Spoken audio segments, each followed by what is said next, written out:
You just do the little rectangle, boom, and then say I want to add in a color. Then I'll just add in that yellow, boom. Alright guys, today we're going to talk about how to use the selection tool in Procreate. We're going to try to give you a sense of the selection tool and how well it can help you in your paintings. So the first thing we're going to do is go through the settings. Now the first example I'm going to show you is how to use the selection tool automatically. So say we just want to use the automatic selection. So we have the automatic set right here. So that as we move up the selection threshold, meaning how strong it is and how many pixels it's going to pick up, starts to pick up. And it starts to pick up more of the pixels, and then sometimes it will bleed over. It'll pick out that last pixel that's blocking. It'll bleed into other shapes basically. The freehand I think is the most valuable, and we will just choose a selection. Any selection. Let's do the arm right here. Now you can also choose to just add that. Say you have one part of the selection. So you want to decide to add in the scarf as well. And you can also hit the plus button right here, add. And then say you want to remove part of that selection. Well, you can go to remove and then just grab all of that you just did. And of course this is manually. And just hit remove. Now you just have the arm. Let's do just the buster right here. So we have the buster right here. But let's say you don't want the buster arm. Let's say you want everything outside of the buster arm. Well, all you got to do is right here, this third selection to the right, is hit invert right there. Boom. Now you have everything outside of the buster arm. And so the selection of the buster arm, you will not touch that. When you are, brushing everything else, it's going to ignore that selection. Now here's another example right here, is say we just want this buster arm and we want to make a copy of it. So we'll copy and paste, and you'll make a copy right here. And there's several reasons why you would use that. Maybe you're going to be using a certain filter. Here's an example.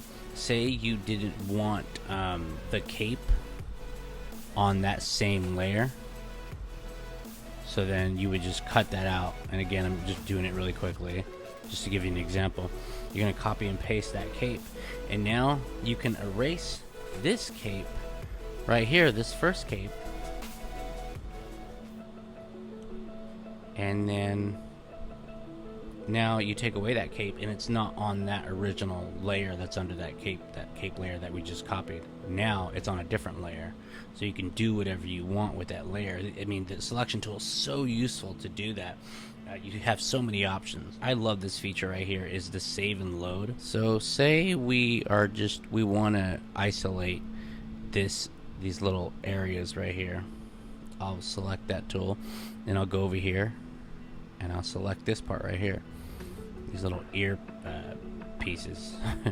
And we're gonna go to here to save and load, this little heart icon right here, but we're gonna hit the plus button, and boom, we just selected those pieces right there. So even when I unselect, that selection is still right there. So we're gonna go to save and load again. Remember, it's save and load, so this is where you go to save it and load up that selection, because you have your two selections right here. Now I'm gonna load up that selection, and there you go, it's right there. So I can even turn it off and then go to save and load again, and then just click on the selection 2 where I have those little ear pieces. Boom, it's selected again. You can go back anytime you want and start brushing in whatever you want to brush in those selections. So that's really useful. And you have the rectangle right here. I think this is really good for like backgrounds, or if you're doing little simple illustration pieces. You just do the little rectangle, boom, and then say I want to add in a color, maybe a yellow of some type. Then I'll just add in that yellow, boom. And then we just have the simple ellipse tool right here. Throw in a piece, some color or something like that for your background. So we'll go to color fill, and then anything you have selected out will be filled with the color that you have up here. That's what color fill does. I'll give you another example. We'll go to just the freehand. So we'll choose a certain selection, and then it automatically fills with the color. So, and say you have the color filled, the clear, the little sweeping icon, that just clears it. It just clears your selection. Just kind of bring that into your workflow. Just try it. Just try it with a simple drawing, or try it with a simple piece that you might do tonight, and just try a couple of techniques. You're gonna find that one of the things that I just talked about today, you're gonna really enjoy. You're gonna start using it in your own work, and then you're gonna realize that you're just using the selection tool all the time. It's just very, very useful. It makes your process so much faster.